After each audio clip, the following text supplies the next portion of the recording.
నిర్ణయం తీసుకోవడం వల్ల మనం ఏ టెండర్లు కూడా కాంపీట్ చేయలేకపోయినాం.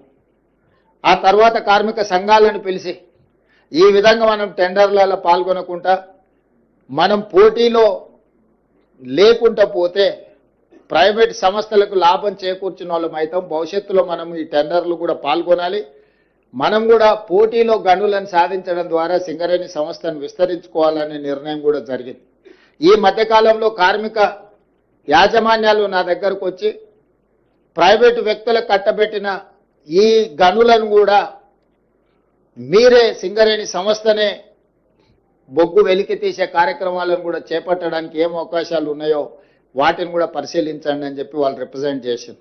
దాంతో నేను ఉప ముఖ్యమంత్రి గారికి సూచన చేసిన దీన్ని ఏ రకంగా ముందుకు వెళ్ళాలి, కేంద్ర ప్రభుత్వం ప్రైవేట్ సంస్థలకు ఇచ్చిన టెండర్లను రద్దు చేసి సరాసరి సింగరేణికి కేటాయిస్తుందా, అవసరం అనుకుంటే వాళ్ళు వేసిన టెండర్ కంటే కూడా కొంచెం ఏమైనా మనం ఎక్కువ ఇస్తే కేంద్ర ప్రభుత్వం ముందుకు వస్తుందా, లేదా ఇతర మార్గాలు ఏమున్నాయో కూడా పరిశీలించమని చెప్పిన.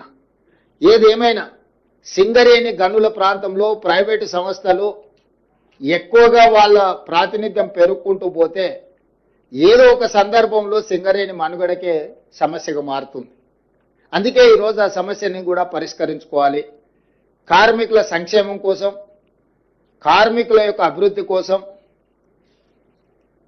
ఆ వచ్చిన లాభాలలో కార్మికులను భాగస్వాములను చేయాలన్న ఆలోచనతోని మా ప్రభుత్వం ముందుకు వెళ్తుంది. భవిష్యత్తులో కూడా కార్మికులను ఆదుకోవడమే కాకుండా అన్ని రకాలుగా వారి సమస్యలను పరిష్కరించడానికి ప్రభుత్వం ఎల్లవేళలా సిద్ధంగా ఉంది. ఈ రోజు మేము ఒక నెంబర్ అనుకొని బోనస్ ప్రకటిద్దాం అనుకున్నాం.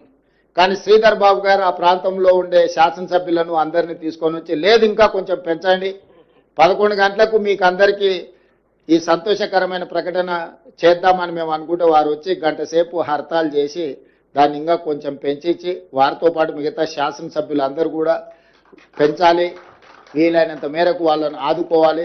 మేము అక్కడికి వెళ్ళిన తర్వాత వాళ్ళందరినీ కార్మిక సంఘాలను కార్మికులను కలిసేది ఉంటుందని వారు చెప్పడం సూచన చేయడం, మేము అనుకున్న దానికంటే కూడా కొంచెం బోనసు పెంచే నిర్ణయం తీసుకొని వచ్చి ఈ పత్రికా సమావేశంలో ఈరోజు అనౌన్స్ చేసినాం. దసరా పండుగకి ఈ బోనస్ ఇస్తున్నాం. కోల్ ఇండియా నుంచి మన భాగస్వామ్యంతో వచ్చే వాటిని దీపావళికి మళ్ళొకసారి కార్మికులకు బోనస్ ప్రకటిస్తారు.